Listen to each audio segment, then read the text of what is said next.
When the Bronco name was first being brought up in the press releases way back in the late 2010s, we knew that we were getting two models that had the Bronco nameplate, a full-size SUV and then a baby version for the more affordable markets.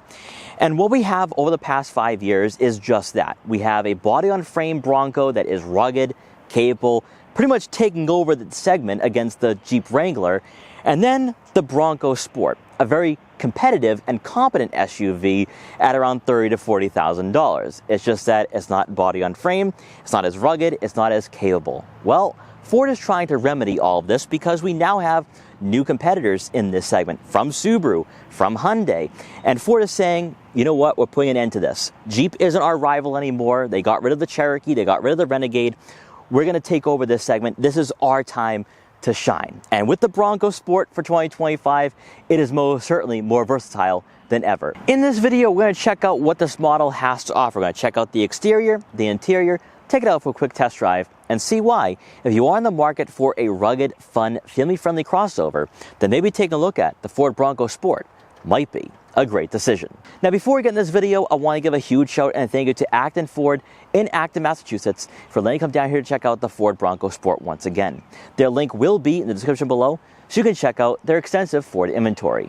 So as always, let's begin with that pricing. For 2025 with the Ford Bronco Sport Badlands, you're looking at a starting cost of just over $40,000. Now, this is the top trim for this model year like we saw last year, and at $40,000 you could theoretically cross-shop this with a Subaru Outback Wilderness. There's not too many SUVs, or should I say crossovers, at $40,000 that are off-road tuned. I can only think of a handful right now in this segment where the Ford Bronco Sport would be a direct competitor and also a vehicle worth considering if you are looking at those rivals. Now, also with the Turbo 4 that you're going to find under the hood for this model, it's a better value proposition than what you're going to find out of the naturally aspirated four-cylinder in the Forester Wilderness. So this is something to consider right here, especially at around $40,000.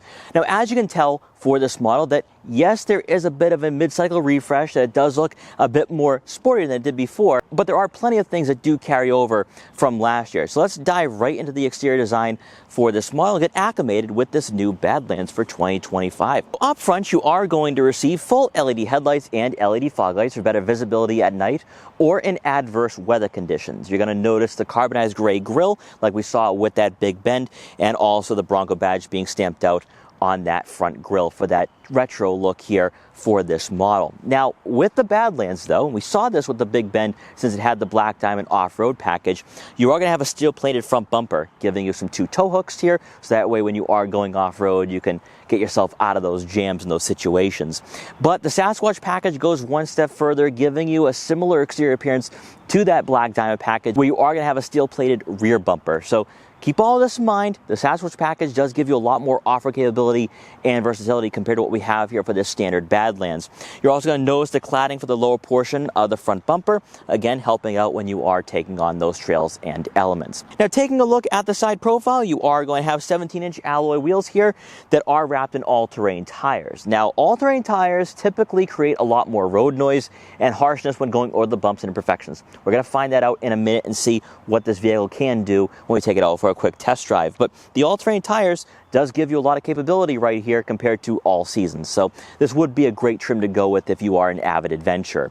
Now, just like we saw with the Big Bend, you are not going to have body color match side mirror caps or gloss black side mirror caps with turn signal indicators. It's just plastic cladding here, much like you're going to see with the door handles. However, you are going to have blind spot detection for added safety. Now, it's also from the side profile. I might as well bring this up.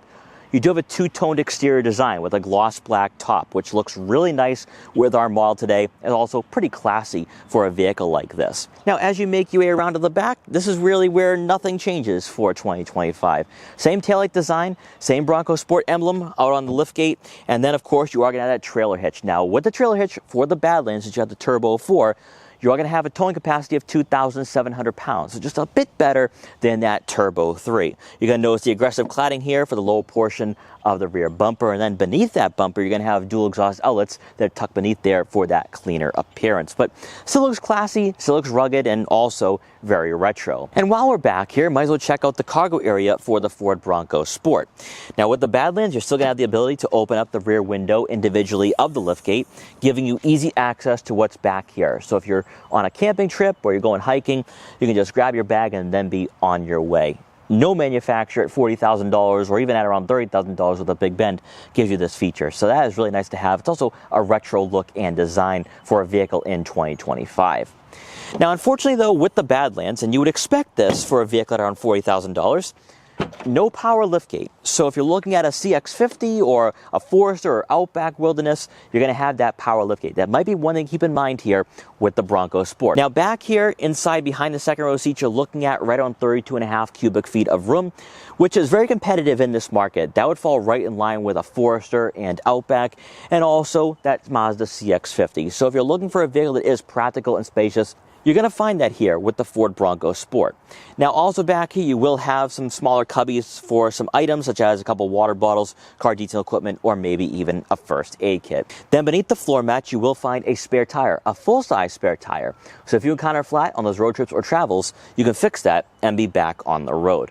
Then finally, with the second row seats folded, you're looking at right on 65 cubic feet of room. Falls right in line with many compact crossovers in this market. So you have the capability, versatility, and also that practicality. Taking a peek under the hood for the 2025 Ford Bronco Sport Badlands, you have a 2-liter turbocharged 4-cylinder engine.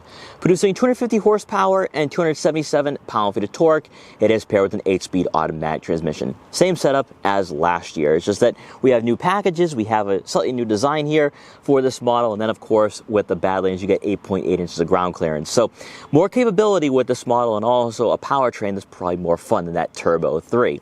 However, by going with this model, you are sacrificing fuel economy because you're looking at 21 miles per gallon in the city and 27 miles per gallon on the highway for a combined average of 23 miles per gallon.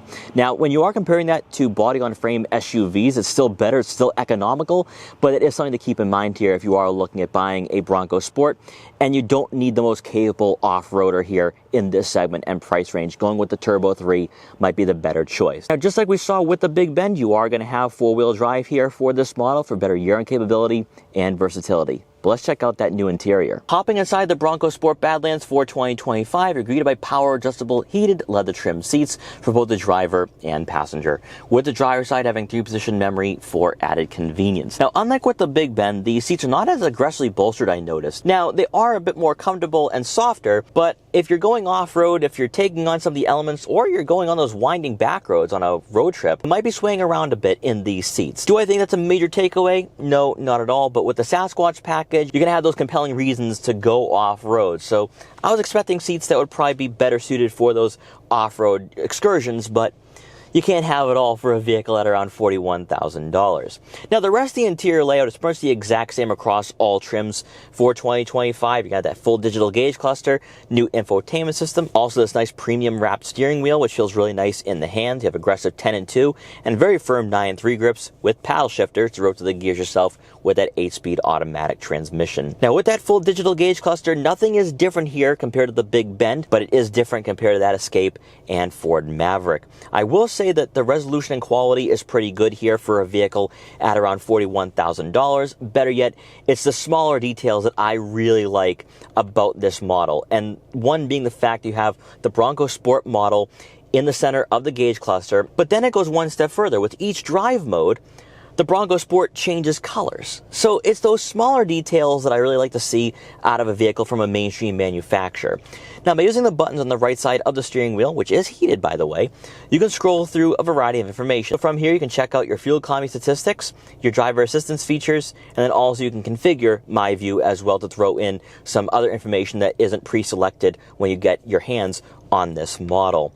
Also from here, you can check out your navigation, your phone connectivity, audio, and then your vehicle settings, which isn't too in-depth, but you at least have this at your disposal and at your fingertips. Then taking a look at the infotainment system, this is Ford's new Sync 4 user interface, and you also have a 13.2-inch touchscreen with wireless Apple CarPlay and Android Auto compatibility to go along with onboard navigation, thanks to one particular package we have equipped on this model. Might as well bring this up right now. For $995 of the Badlands Tech Package, not only do you receive that onboard navigation, but you also get a 10-speaker Bang & Olufsen sound system with a subwoofer. So at the bottom of the screen will be your quick access icons for your dual zone climate control, heated front seats, heated steering wheel, AC, front and rear defrosters, fan speed, and fan direction. I know a lot of you are going to say, oh, but no physical buttons, I missed that. But I think with this screen, it is very easy to use, also well within arm's reach.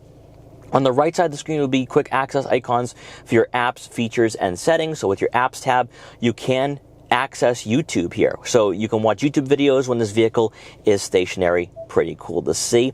Now for your features tab, you'll have your driving assistance features from here, so that way you can turn them on or off and customize them. I would leave most of these safety features on for added assurance and peace of mind, especially if you have kids in the second row. And then for your settings tab from here, it's all your widgets that we see for many vehicles in the Ford lineup. So you have your Sirius XM, add phone, sync navigation, sound, vehicle clock, general display. You can scroll through all this on your own time and at your own discretion. Then when placing the Bronco Sport in reverse, you are going to have a top view camera along with a rear backup camera with trajectory. Now you will have front and rear parking sensors to help you when you are backing out of tight spots or in a tight garage. It's also from here where you will have a trail cam there, which does activate when you put this vehicle in off-road mode. So that way you'll be able to see those ruts or rocks that are sticking out on those trails.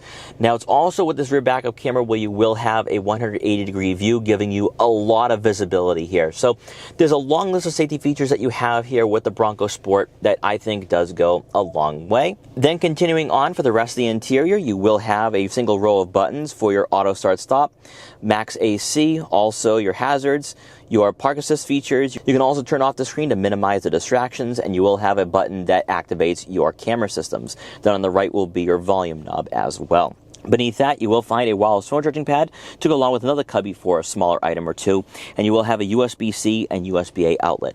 For the center console itself, you will have that dial here for your gear selector, your electronic parking brake, auto vehicle hold, 2 cup holders. Great to see that we don't have gloss black trim on that center console, so you can beat this vehicle up a bit and it will still be easy to maintain. Now, more importantly though, is what's found near your GOAT modes button. So you are going to have 7 drive modes to choose from with the Badlands. So normal, slippery, eco, sport, off-road, rally, and rock and crawl. So with rally and rock and crawl, that's what it activates that front-facing camera.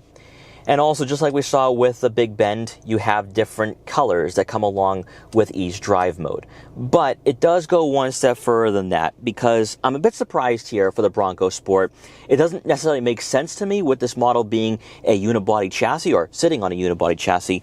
But you are going to have your 4-wheel drive lock, and then also a rear locking differential. I mean, you usually see this on pickup trucks and SUVs. So to have this in the Ford Bronco, I think is going to give you a bit more confidence when going off-road. Also with the Badlands, you will have a twin clutch rear drive unit. Now this is very similar to what you're going to find with other vehicles in this segment or other vehicles with all-wheel drive systems like Subaru symmetrical all-wheel drive, where this 4-wheel drive system can send power individually to the rear wheels or any rear wheel, giving you that capability when you are in deep snow, deep mud, or off-road. Now, I will say this, though, without the Sasquatch package or just with the Bronco Sport in general, I personally don't think you'll be taking advantage of any of these off-road systems at all, but that's just my take, because the Bronco Sport is still a unibody chassis, is still a crossover at the end of the day, and it is somewhat soft. And I think that if you are looking for a vehicle with all these capabilities, you would just spend a little extra for that full-size Bronco. But when you're comparing this to that Subaru Forester or Outback Wilderness,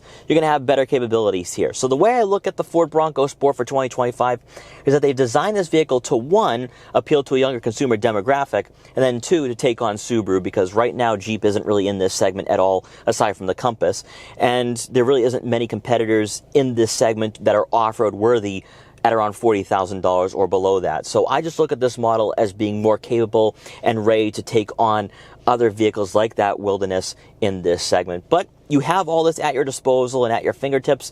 So if you are someone who is an avid adventurer, you can do so for sure with this model, unlike what you had a couple of years ago. Now, with the center storage compartment, you are going to have plenty of room for some smaller items, such as a couple of wallets, smartphones, or other tech gadgets, and there will be a tray for some loose change. Now, surprisingly, we do not get a power moonroof standard. It is available for $1,000 here with the Badlands, but you would think for a top trim that would be standard. But hey, you can't have it all for a vehicle at around $41,000. And quickly taking a look at the second row for the 2025 Bronco Sport Badlands, you're looking at right on 37.5 inches of legroom. The main difference here though for the Badlands is that you have better upholstery, which feels really nice back here. So when you are on those longer trips as a passenger, you are going to be very comfortable. Now, with the higher roofline, I don't think you'll be hitting your head on the headliner, and that's what makes this vehicle so compelling because it does have that boxier shape. Legroom-wise, though, at 37.5 inches, it does fall short compared to a lot of compact crossovers in this price range, which is why, like I said, with the Big Bend, I don't look at this model as being a direct competitor to a CR-V, Volkswagen Tiguan, or Hyundai Tucson. But that's up to you to decide. I think with the Bronco Sport, you have a cool, unique, and somewhat of a niche product here that we just don't see from other rivals right now in this segment and price range. But it is a nice upgrade over, say, a subcompact crossover, or if you're looking for something a bit more rugged, this is most certainly different than that Ford Escape. Now, for those of you wondering if you can squeeze in a third person in the center, I don't think so, because you are going to have an aggressive center hump, but also with the Ford Bronco Sport, it is quite thin. So it's a bit shorter than most rivals and thinner than most rivals. So you'll be fighting for that shoulder room. So just keep all of that in mind. Also back here, you will have two rear air vents to go along with two USB-C inputs, a 3-pronged outlet, and then to round out the second row seating area, you do get a center armrest with 2 cup holders. The Ford Bronco Sport Badlands is as close to a full-size Bronco as you're going to get for this model. Now, I'm not saying that this feels like a body-on-frame SUV, but compared to the Big Bend I'd featured a couple of days ago, this is a drastic difference. Now, the big difference here for the Badlands and also the Outer Banks is that you have the Haas 2.0 off-road tuned suspension. And with that, you have better ground clearance. You have a different ride height. You also have an SUV that feels more capable. I mean, just look down the center console. You have a rear locking differential. You also have more capability with this 4-wheel drive system. So just what you have mechanically and what you see visually tells you that, all right, I can go a little deeper in the woods here than that Big Bend. And I think the Big Bend is more for someone who needs a family-friendly SUV or crossover, but doesn't go off-road, doesn't need the off-road tuned suspension. Whereas with the Badlands, this is for someone who maybe does take on those trails. During the winter, go skiing and snowboarding, and you're going to be taking on winter road conditions. This feels a lot more competent and capable to do so. For daily use, what you're going to notice here is, one, the seat positioning and the ride height difference, where you're a lot more higher up off the ground here, giving you far much more visibility. But when you just look straight out ahead of you, if you're someone who has had some experience with a full-size Bronco, it kind of feels that way. It's just that you're not receiving the harshness of the suspension. It still feels somewhat crossover-like, but at the same time, a vehicle that you're going to have a bit more confidence when you're taking on those elements. And with that, there's a lot more body roll here. There's a lack of lower center of gravity, a lack of connectivity to the road. And that's why I look at the Badlands as being a completely different model in the lineup compared to that Big Bend. Now, also with this off-road tuned suspension, it changes up the driving characteristics and the handling, where there's a bit more stiffness to the steering input. There's at least some feedback here that I didn't get in the Big Bend. The Big Bend kind of feels like that Escape with that lighter steering. Also, with the 2.4-liter turbocharged 4-cylinder engine, this has somewhat more of a rugged experience that you're not going to find out of that 1.5-liter Turbo 3. There's a lot more power on the low end. It has a bit more torque. It has more grunt to the driving experience. You notice that with the growl of this 2-liter. And I think that's what's going to make this particular model, or even the Outer Banks, probably a more appealing choice for those of you who probably want to take on some of those trails. You're adventurous. You're an avid adventurer. This would be a better choice for you. Now, also another thing too, compared to that full-size Bronco, is that you don't get the tinny sound for the interior. So you have an SUV that still has a nice interior quality to it. Also, not a lot of outside world entering the cabin, and even though we have the all-terrain tires, not a lot of that is translating to the interior either. It's still a dailyable, comfortable vehicle that just has more capabilities here, mechanically speaking. What I will say though is that with this 2-liter 4-cylinder engine, the 8-speed automatic transmission does pair up very well with this powertrain. So you're going to notice that the gear shifts are a bit crisper and a bit smoother, and this will pair up very well with sport mode as well. But even when you're on throttle, this Turbo 4 is pretty docile and quiet. Now at $41,000 though, this still undercuts a lot of other vehicles in this market. You know, if you're someone looking for that off-road capability, you'd go in the full-size Bronco direction, and then that throws in the Jeep Wrangler and maybe even the Toyota Land Cruiser. But at $41,000, there's not too many competitors here that are giving you all-terrain tires, off-road tuned suspension. Yeah, you could cross up this with a Subaru Outback Wilderness. And the Wilderness gives you about over 9 inches of ground clearance. But one thing I do notice here is that with the Badlands, the all-terrain tires, off-road tuned suspension doesn't take away from this vehicle's attributes as being a comfortable daily driver and comfortable crossover. So guys, I hope you enjoyed this quick review for the 2025 Ford Bronco Sport Badlands. If you did, please like, comment, share, and subscribe for more, and I will see you guys next time.